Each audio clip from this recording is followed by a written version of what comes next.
Russia affirms that Syria's future can be determined by Syrians inside and not outside, reiterating its position for finding a political solution to the crisis.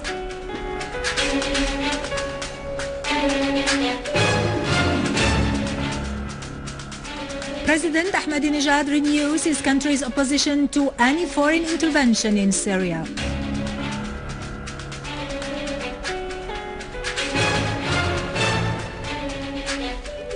Our army units inflict heavy losses on terrorists in different parts of the country.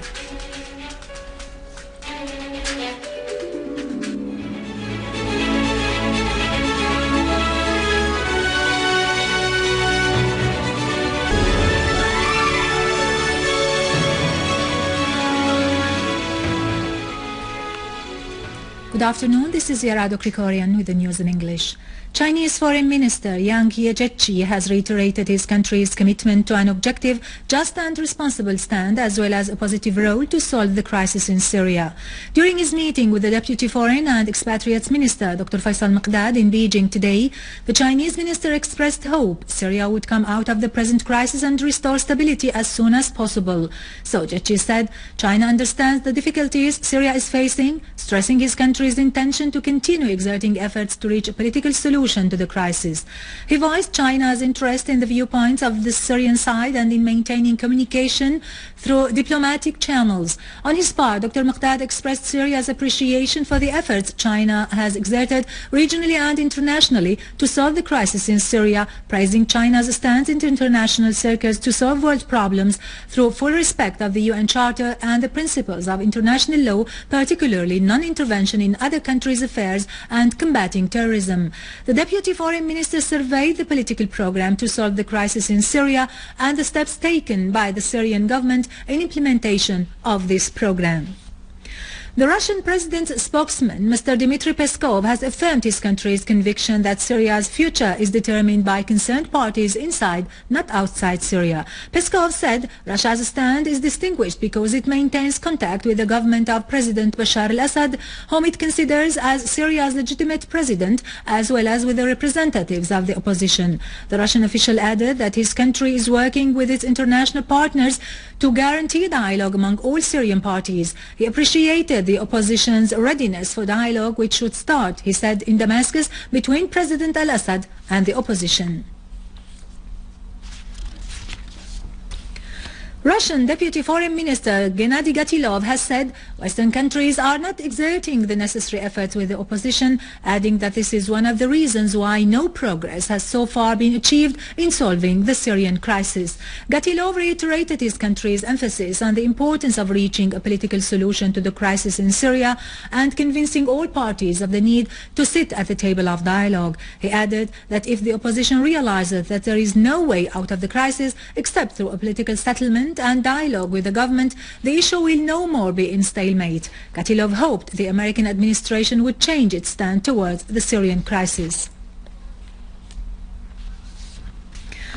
Iranian President Mahmoud Ahmadinejad has reiterated rejection of foreign intervention in Syria, affirming the need to support the Syrian people in realizing national understanding in order to solve the crisis, adding that such support is everybody's responsibility. In an interview published by the Egyptian Al-Ahram Daily prior to his participation in the Islamic Summit's meetings in Cairo today, Nejad said Syria should be run on the basis of national understanding among all the Syrian people who have the right to choose their own officials through free elections. Ahmadinejad warned against the impact of what is happening in Syria on neighboring states. He said some countries give wrong analysis of the current circumstances in the region and find their interest in igniting tension in some neighboring states. Meanwhile, the activities of the 12th Islamic Cooperation Organization Summit opened in Cairo today with the participation of the presidents and prime ministers of 26 states out of 57, the total number of the organization's member countries. The agenda of the summit will discuss the situation in the region as well as the increasing Israeli settlement construction activity in occupied Palestine. The organization's foreign ministers had concluded yesterday the summit's final draft communiqué.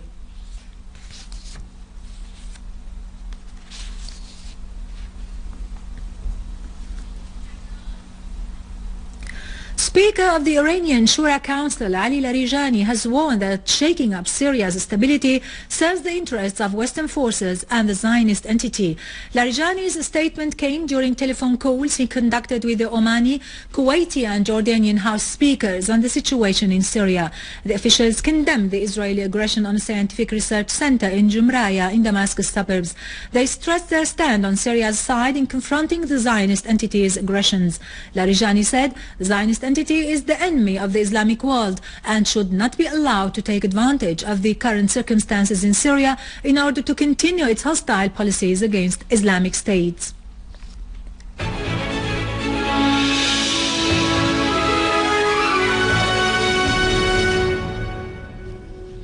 A media source announced that the news circulated by some TV channels are groundless and lack any credibility. The source added that this fabricated media campaign seeks to raise the low morale of the terrorists after being severely hit by the Syrian Arab army. As part of its continuous efforts to target armed terrorist groups in Damascus countryside, the Syrian Arab army carried out several military operations in the provinces of Erbil, Zamalka, Harasta and Spene, inflicting heavy losses upon terrorists. The operations destroyed the terrorist hideouts with all the weapons and ammunition inside, along with their criminal tools that were used against residents and public and private properties.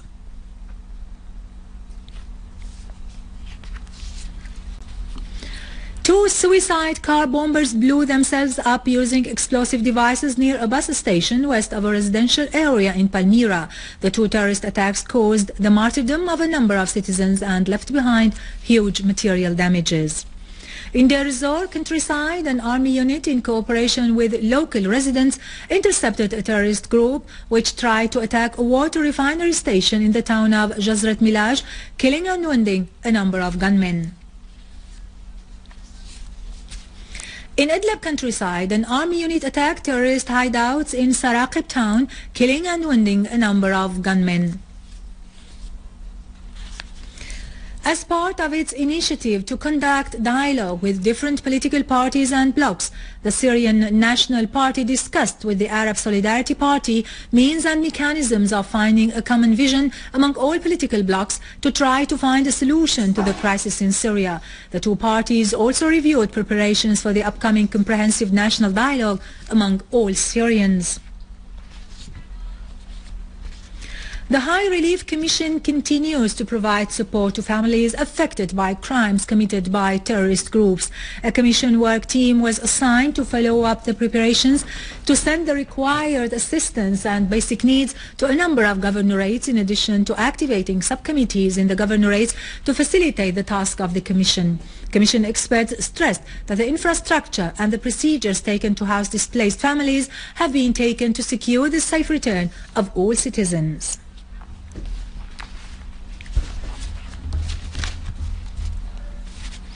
With this, we end our news for today. Thank you for watching. For more news about Syria and the region, and to view this bulletin again, you can always visit our website in English, syriaonline.sy. Now to latest business and market news with Khalid Saqabani after a short break.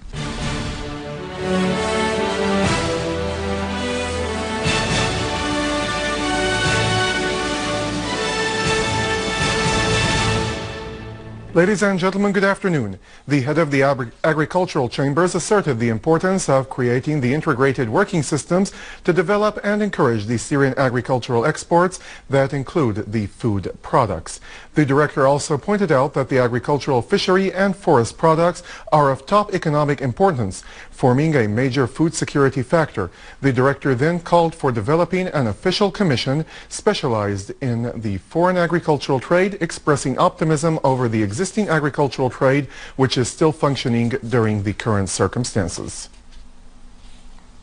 The Director General of the Foreign Trade announced that the program of exchanging goods between Syria and Iran is being followed up according to set-up plans, as the program is ongoing without any obstacles, especially after preparing a list of items that can be exported to Iran. The director also announced that the medical, pharmaceutical and food items are the most important commodities already imported from Iran. He added that, in return, Iran is likely to provide Syria with power plant equipment in addition to the necessary equipment to establish 5 mills in Syria. The Syrian Arab Red Crescent, in cooperation with the UNICEF and the International Red Cross, started the process of providing chlorine and delivering it to the general water establishment in order to sterilize the drinking water. The Red Crescent operational director, Khalid Al-Ariq, said that due to the lack of the chlorine in Syria under the current circumstances, the Red Crescent is cooperating with the International Red Cross and the UNICEF to import chlorine and deliver it to the general water establishment. In a statement, the UNICEF said that 4 trucks carrying 80 tons of sodium hypochlorite for the water treatment have reached Syria, pointing out that within the next few weeks, 1,000 metric tons of chlorine will be delivered to all the Syrian cities. Meanwhile, the UNICEF's representative in Syria said that the organization has received only $4.8 out of the $22 million needed to provide the assistance in the domain of water sanitation. Oil rebounded after the biggest decline in 2 months as the U.S. service industries have experienced the better-than-expected pace during January.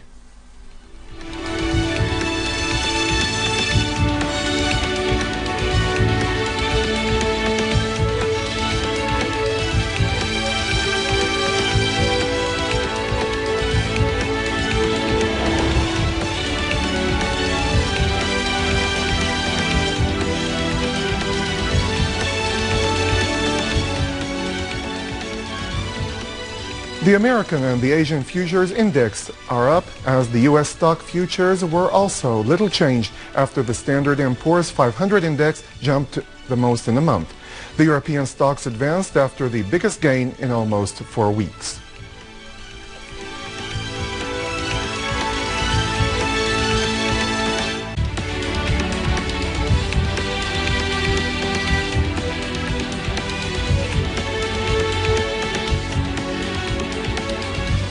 The platinum climbed to a 16-month high in London as extending the premium over the gold, as the investors are holding, and they reached a record on concerns that supplies will fall from the mines in South Africa, which account for about 73% of the gold production.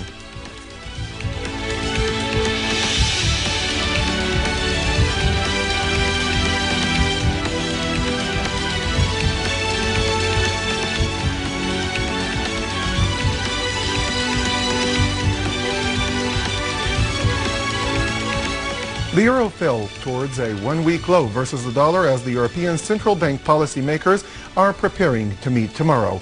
The yen weakened against the dollar on speculation that Japan's government will select a new central bank chief committed to boosting the monetary easing.